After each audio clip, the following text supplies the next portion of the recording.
Are you tired of endless doctor visits and frustratingly slow diagnoses? Imagine a world where autoimmune diseases are identified in days, not years. Sounds like a dream, right? But what if I told you that AI might just make this a reality? This isn't just another tech hype story.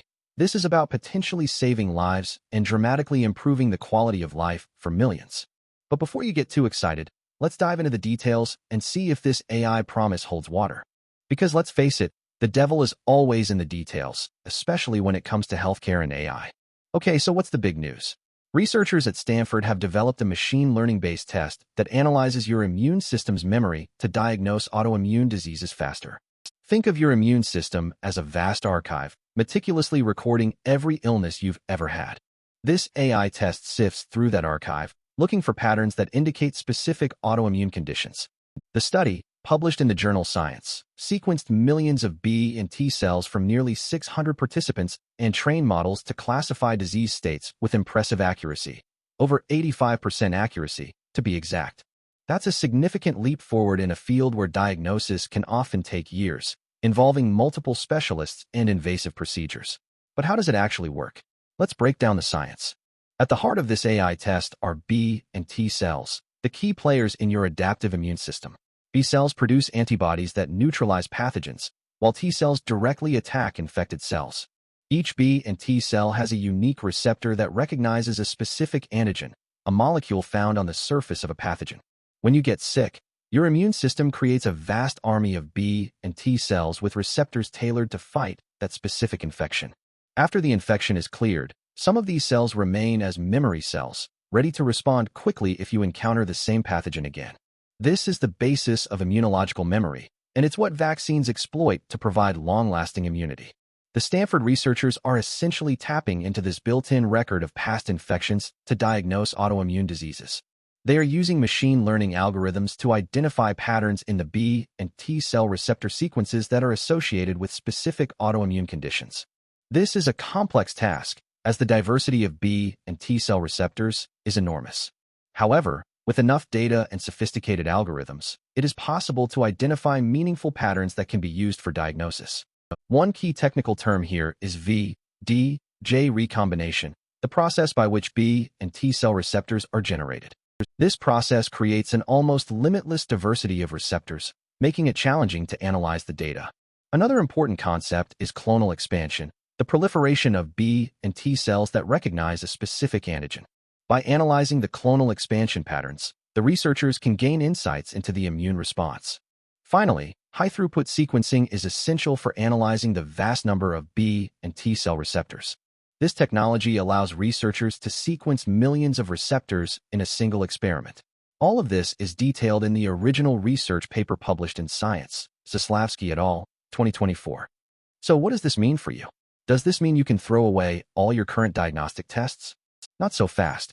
While the results are promising, this machine learning-based test is still in its early stages and is not yet clinically viable.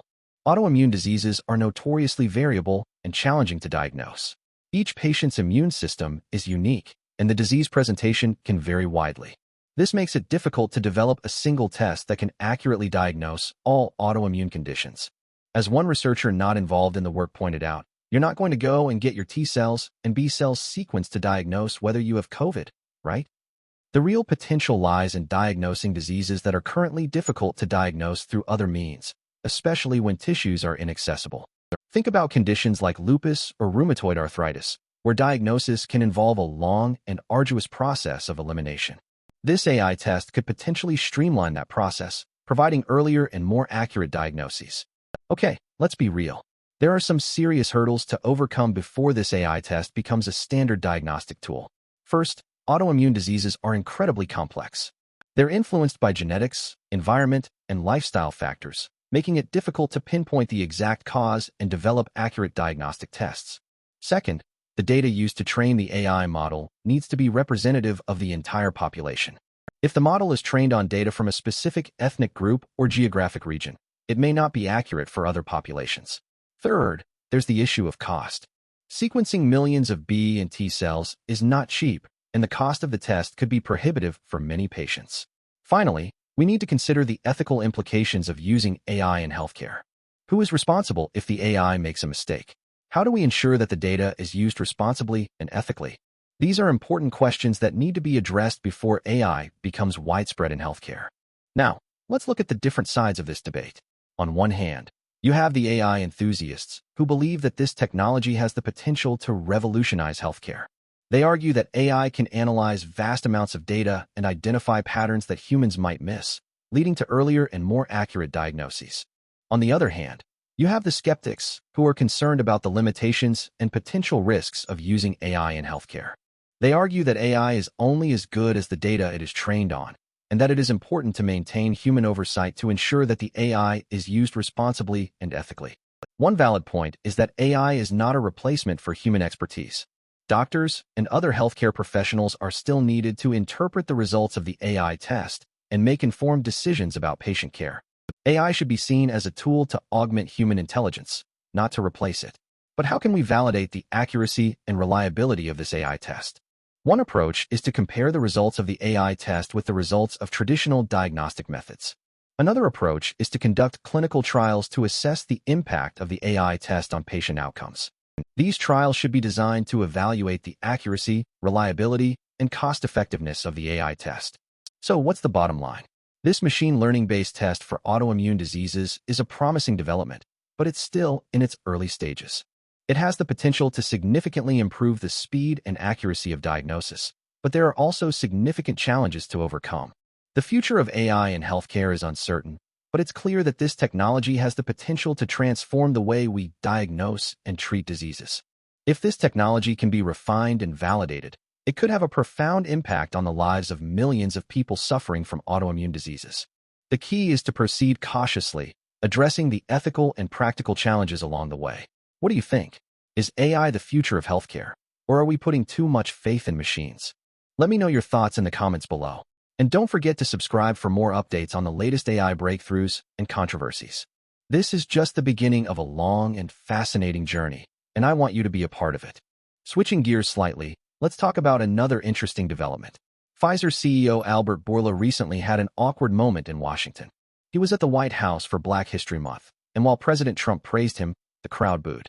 This highlights the ongoing challenges that pharmaceutical companies face in terms of public perception. Even if they can get on the good side of politicians, they still have a lot of work to do to win over the public. This is a reminder that trust is earned, not given, especially in the healthcare industry.